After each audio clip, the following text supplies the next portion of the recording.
Halo, selamat pagi anak-anak ibu kelas 6. Semoga sampai hari ini anak-anak kelas 6 dalam keadaan sehat dan tetap semangat untuk mengikuti pembelajaran kita hari ini.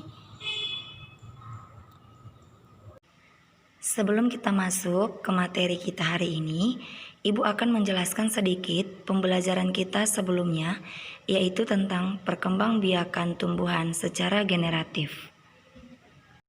Perkembangbiakan tumbuhan secara generatif, yaitu perkembangbiakan tumbuhan secara perkawinan. Perhatikan gambar bunga berikut, di mana sebuah bunga terdiri atas beberapa bagian bunga. Biasanya pada bunga terdiri atas putik dan benang sari. Putik merupakan sel kelamin betina, sedangkan benang sari merupakan sel kelamin jantan. Nah, pada gambar berikut dapat kita lihat bagian-bagian bunga. Yang pertama, yang ini adalah kepala putik. Yang kedua, bisa kita lihat adalah tangkai putik. Yang ini kepala sari. Yang ini tangkai sari. Berikutnya bakal biji. Berikutnya bakal buah. Nah, kalau yang ini dasar bunga. Kalau yang ini tangkai bunga, selanjutnya kelopak bunga, dan mahkota bunga. Semua bagian-bagian bunga dapat kita lihat jelas ya anak-anak pada gambar berikut. Selanjutnya proses perkembangbiakan secara generatif. Kita perhatikan gambar bunga tersebut, di mana gambar bunga tersebut merupakan peristiwa penyerbukan. Peristiwa penyerbukan adalah jatuhnya serbuk sari di kepala putik, sehingga akibatnya dari penyerbukan akan terjadi pembuahan, yaitu bertemunya sel telur dengan serbuk sari. Selanjutnya biji dan buah akan berkembang, kemudian biji tumbuh menjadi kecambah, kecambah tumbuh menjadi tumbuhan muda, dan tumbuhan muda tumbuh menjadi tumbuhan dewasa. Inilah proses perkembangbiakan secara generatif pada tumbuhan yang diawali pada penyerbukan, pembuahan, dan tumbuh menjadi tumbuhan dewasa. Bisa kita lihat prosesnya dengan baik. Yang berikutnya adalah jenis-jenis penyerbukan. Nah, jenis-jenis penyerbukan itu ada beberapa, di mana macam-macam penyerbukan bisa kita lihat. Yang pertama itu adalah penyerbukan sendiri. Serbuk sari jatuh di kepala putik bunga itu sendiri. Nah, ini dia. Yang kedua, penyerbukan tetangga. Serbuk sari suatu bunga jatuh di kepala putik bunga yang masih dalam satu tumbuhan. Kita lihat itu yang bergerak ke tanda panah. Yang ketiga, penyerbukan silang. Serbuk sari suatu bunga jatuh di kepala putik bunga pada tanaman yang berbeda tetapi masih satu jenis. Nah, ini dia prosesnya. Selanjutnya, penyerbukan bastar. Serbuk sari suatu bunga jatuh di kepala putik bunga yang berasal dari tumbuhan yang berbeda varietasnya. Nah, bisa kita lihat pada gambar ini.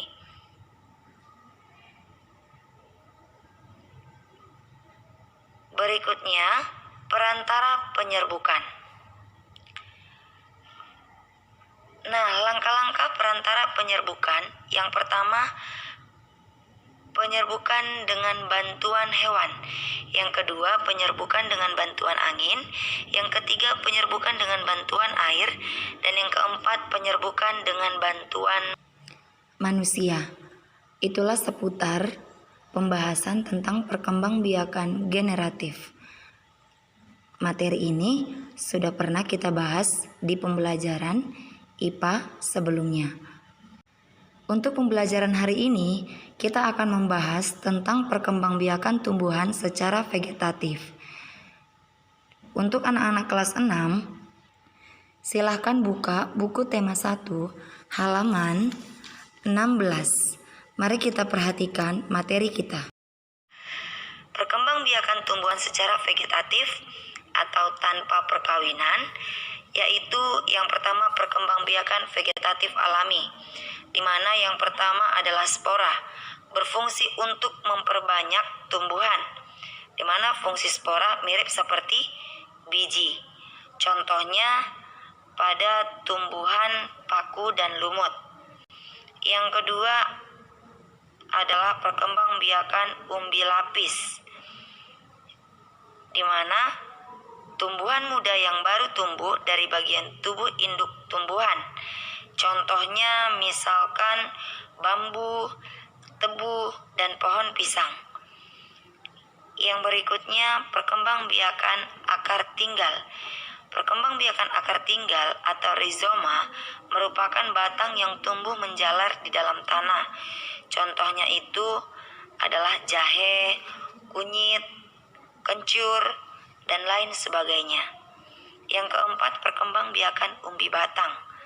Perkembangbiakan umbi batang yaitu batang yang menggembung dan tumbuh di dalam tanah. Contohnya itu adalah ubi jalar. Yang berikutnya, perkembangbiakan umbi lapis. Umbi lapis sebenarnya merupakan lapisan-lapisan daun yang mengelilingi batang. Contohnya adalah bawang. Yang berikutnya, perkembangbiakan umbi akar. Akar yang berfungsi untuk menyimpan cadangan makanan. Contoh perkembangbiakan umbi akar adalah wortel. Yang berikutnya adalah perkembangbiakan tunas adventif, di mana batang yang menggembung dan tumbuh di dalam tanah itu adalah cocor bebek. Jadi contoh perkembangbiakan tunas adventif adalah cocor bebek. Yang berikutnya perkembangbiakan geragi, di mana batang yang menjalar di dalam atau di atas permukaan tanah. Itulah perkembangbiakan geragi. Batang yang menjalar di dalam atau di atas permukaan tanah. Contohnya adalah stroberi. Selanjutnya perkembangbiakan vegetatif buatan. Yang pertama itu mencangkok. Nah, tahap-tahap mencangkok yang pertama, dahan dikupas sampai terlihat bagian putihnya seperti pada gambar ini. Bisa kita lihat ya anak-anak dengan jelas. Nah, yang berikutnya, dahan yang bersih yang telah dipotong tadi itu kita tutup. Dan yang berikutnya, dahan dibungkus dengan plastik. Yang berikutnya, setelah beberapa hari akar akan tumbuh lalu bisa kita tanam. Bisa kita perhatikan kembali bahwa yang pertama, dahan dikupas sampai terlihat bagian putihnya. Yang kedua, bisa kita lihat setelah dikupas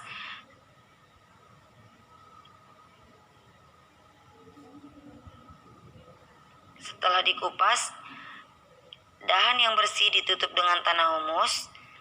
Dan yang ketiga, dahan dibungkus dengan plastik dan diberi lubang-lubang kecil. Yang berikutnya, setelah beberapa hari, akar akan muncul di dahan yang ditutup plastik tersebut. Nah, itu yang warna hijau dia. Lalu, dahan kita potong dan dipindahkan ke pot atau di tanah seperti itu.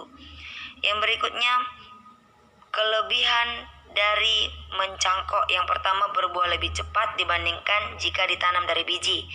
Yang berikutnya memiliki sifat yang sama dengan induknya. Selain kelebihan mencangkok, ada kekurangan mencangkok juga. Yang pertama, akar tanaman kurang kuat. Yang kedua, umur tanaman lebih pendek. Nah, yang berikutnya adalah stek. Syarat utama tumbuhan yang dapat disetek adalah masih memiliki mata tunas dari bagian tumbuhan. Bisa kita lihat contohnya seperti gambar. Tahap-tahap setek itu yang pertama, dahan dipotong dan dipindahkan ke pot atau di tanah. Yang kedua, tanaman hasil potongan tersebut di tanah yang subur kita masukkan. Lalu yang ketiga, akar akan muncul dari batang dan tumbuh menjadi tumbuhan baru. Yang berikutnya menyambung. Tujuan dari menyambung ini adalah menggabungkan sifat-sifat unggul dari dua tanaman sehingga diperoleh tanaman yang memiliki sifat-sifat unggul. Itu dia. Jadi langkah-langkahnya itu yang pertama, sambungkan kedua batang tanaman, lalu ikatlah dengan plastik. Ini tanaman yang berbeda, kita sambungkan. Lalu yang kedua, potonglah batang tanaman berbentuk huruf V untuk batang bawah. Potong juga batang tanaman berbentuk V untuk terbalik pada batang atasnya.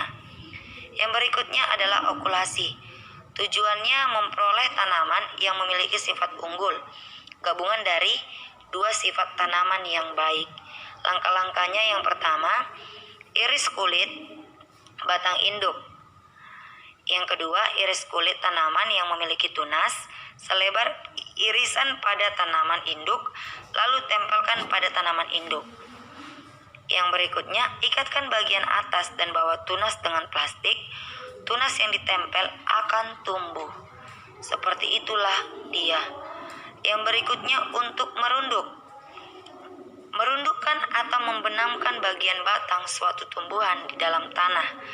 Langkah-langkahnya itu, yang pertama, itu bisa kita lihat pada gambar ini.